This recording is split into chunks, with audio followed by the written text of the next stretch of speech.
was just showing you the strawberries that I've made here. They are made with a chocolate truffle sauce that I'm going to make for you. And we're going to dip the strawberries, and they're so pretty.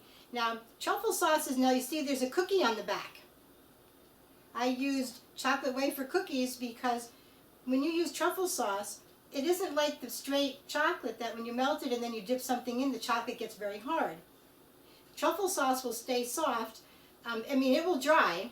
It's right now, if I touched it, it would be dry, but it's still soft. So when you put it on a plate and you try to take the strawberries off, they'll stick to the plate. So I put them on the little cookies. So you can serve them, so not only do they have chocolate truffle on their strawberry, but they also have a very nice chocolate wafer. So I'll be back in a moment to tell you how to get started. I bought these beautiful strawberries at the local grocery store. They have, each one of them has a stem. And I'm going to put them into a strainer here, and I'm going to, look at the stems on those. It's kind of interesting the way they have them packaged. There's a little bit of bubble wrap on the bottom, and then they have each strawberry facing down with the stems there.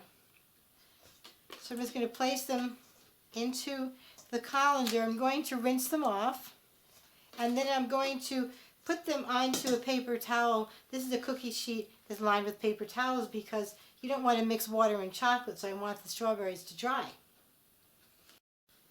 So here I gently rinse them off with some cool water, moving them around just a little bit. You want to be very gentle. I want you also to notice that not only is there a nice stem on each one, but the green, the leaves on them, the leaves are very fresh. You want them to look nice because you're not going to remove that. So I'm just going to place them on a paper towel.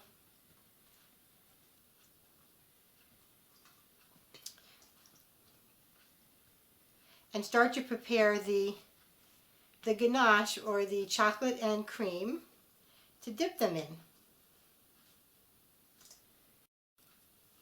Here I have semi-sweet chocolate. I chop up a lot of chocolate because I make candy during the holidays and so forth. I have a candy business, Marjorie's Candies. And so I have some already pre-chopped, but I'm going to weigh out 4 ounces. You can see that, 4 ounces. And I'm going to chop that up finely before I mix it in with the cream. Now you can use chocolate chips if you like, or you can get a candy bar that reads on it 4 ounces, and that should be fine. And that's good too, because then when you bring the candy, if it's an 8-ounce candy bar, you can just break it in half. All right? So I'm going to chop this up. Now it's best to really chop the chocolate pretty fine.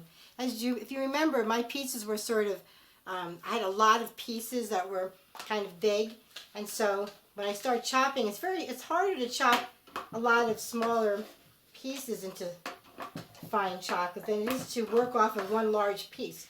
But honestly, if you take the time right now to chop a little finer, you won't be waiting for it to melt with the warm cream.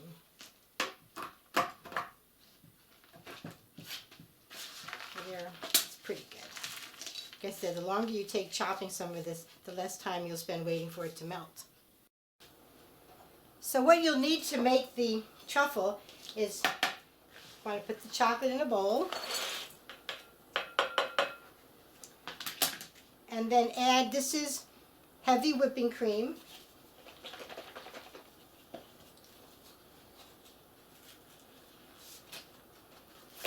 I'm going to put about 1/3 of a cup into it's about 1/3 of a cup, maybe a little bit more. I'd rather put in less than more, because if I do and I make it too thin, it's really hard to thicken it up. So I can always add more cream. I can also add more chocolate, but I'd rather you add the cream than the chocolate. And also a whip, so you can give it a stir. So I'm going to put it in the microwave for 45 seconds, take it out, give it a stir, and then continue to do that until it's all melted. Now the beeper went off for the microwave, 45 seconds. and we're going to give it a stir. Probably needs a little more time.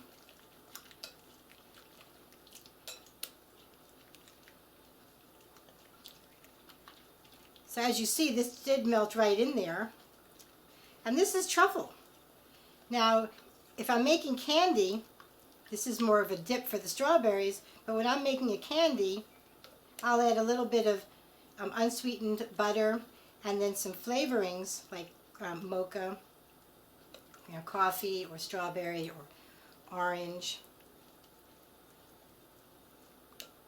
Okay, now there's a couple of little pieces in here, and as I'm waiting for this to cool down, because it's pretty warm, and if you want to transfer it to another bowl you can, but for right now I want to let this chocolate, the little pieces in there, melt. Then I'm going to let it cool down a little bit so it will be more, when you dip the strawberry, more of the chocolate will stay on the strawberry. You can use this for an icing on a cake as well. You'd want to let it sit for a little bit when it's spreadable, and if you just sort of pour it on top of the cake, you can leave it and it will harden up. It's like an icing.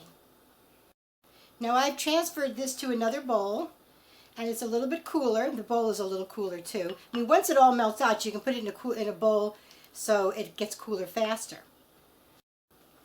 In this box I have some chocolate wafers. They're famous chocolate wafers that I use for a lot of things. It's a cookie. It's a very hard little wafer cookie. It's very, very chocolatey. And I do use it in some of my other, I have a recipe for putting these together with whipped cream, and then if you wait a few hours, it turns into, it's like a soft cake. And so I have a video on that. But what I'm going to use these for today is, watch how crispy. They're really very nice. And delicious. So I'm going to set these on the plate. Because this is not the hard chocolate, just plain chocolate that you melt, which is also wonderful. Just another way to do it. Another way to dip your strawberries, which I've done, and I have a video. I can put that one up. I can link that one as well. Okay, but this is, because it's more of a liquid, this truffle, I can place the strawberries on here, and then later on you can pick this up and there'll be no chocolate on the plate. You'll get all your chocolate. Now before you dip, see, that's very nice, I think. So before you dip, you want to make sure that your strawberries are very dry. So I always take, very gently, I'll take a paper towel just to pick up any more liquid. See how pretty that strawberry is. And I have a deeper bowl because it's easier to dip. Oh, I can't believe I just dropped it in there. Okay, just put it down. Take your prettiest part of the strawberry, the reddest part. Okay. And just place it down on your little cookie. And then put it on your plate.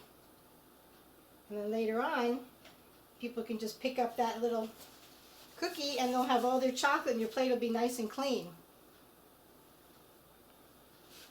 So I'm going to dry this one. This one's a little wetter. Go up into your leaves. So if they're drier, when they are sitting, they won't wilt too. They won't get soggy. Okay, so that one was a little wetter. So do the same thing. Just put it in and give it a little swirl. I always try to leave some red on the strawberry.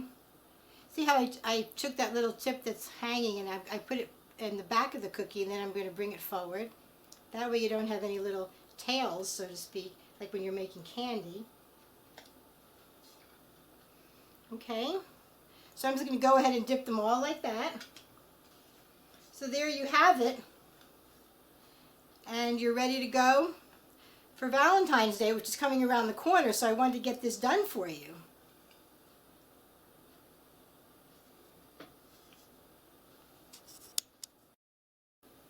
This is a very big strawberry. It's going to be weird. It's going to be so weird. It may not even fit on. It may need 2 cookies to sit on. Okay.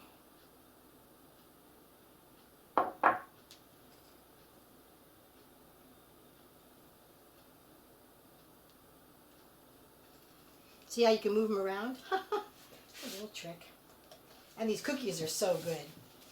When you store these strawberries, I've just covered them with some saran wrap. And when you're ready to eat one, you can just pull one out, and like I said, they'll come right off the plate and not stick. And they serve really well like that. So I'm going to go ahead and store those in the refrigerator, and they'll last a couple of days. So thank you so much for joining me, and have a wonderful Valentine's Day.